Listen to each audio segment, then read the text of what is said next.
ॐ श्री परमात्मने नमः। श्रीमद्भगवद्गीता अथ द्वादशोऽध्यायः। अर्जुन उवाच एवं सततयुक्ता ये भक्तस्तां पर्युपासते ये सैप्यक्षरं व्यक्तं तेषां के योगवित्तमाः मय्यार्विश्य मनो ये मां नित्ययुक्ता उपासते श्रद्धया परिपेतास्ते मे युक्ततमा मतः ये त्वक्षरं अनिर्देशम् अव्यक्तं पर्युपासते सर्वत्र गमचिन्त्यञ्च कूटस्थमचलं ध्रुवम् सन्नियम् इन्द्रियग्रामं सर्वत्र समबुद्धयः ते प्राप्नुवन्ति मामेव सर्वभूतहितरतः क्लेशोऽधिकतरस्तेषाम् अव्यक्तसक्तसेतसाम् अव्यक्ता हि गतिर्दुःखं देहवद्भिर्वैप्यते ये तु सर्वाणि कर्माणि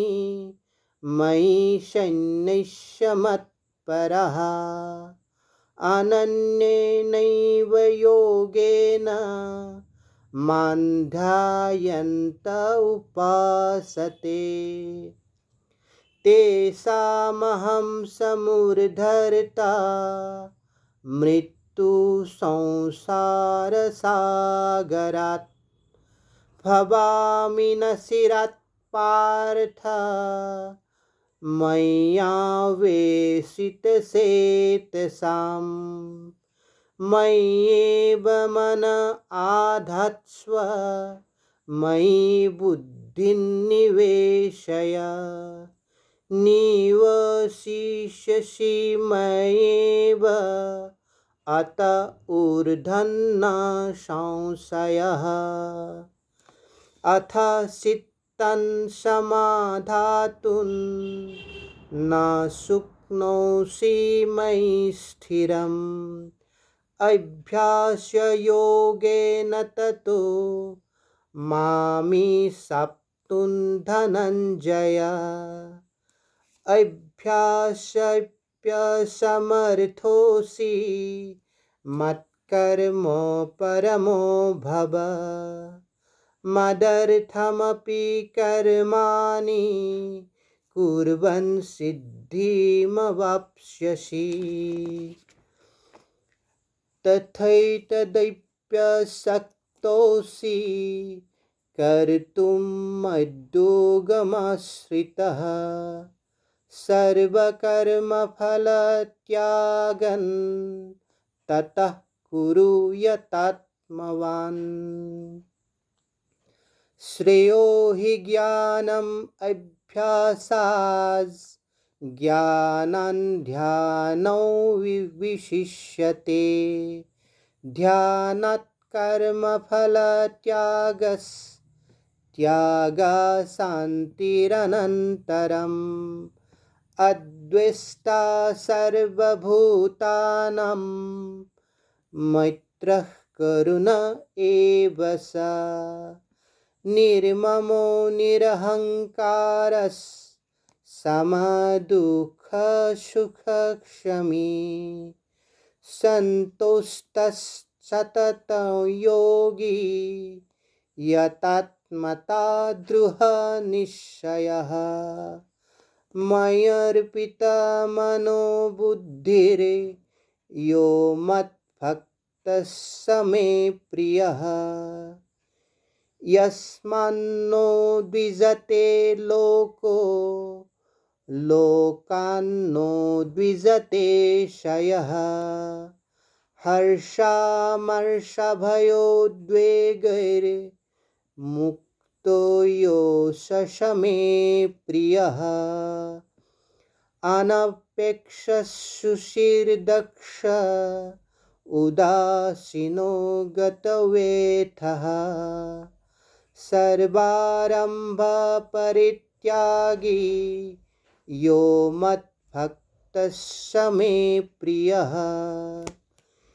यो न हृष्यति न द्वेष्टि न शोषति न काङ्क्षति शुभाशुभपरित्यागी भक्तिमन्यः स मे प्रियः समशत्रौ समित्रेश तथा मानापमानयोः शीतोष्णो सखा दुःखेषु समसङ्गविवर्जितः तुल्यनिन्दास्तुतिर्मौनी सन्तुष्टो येन केनचित्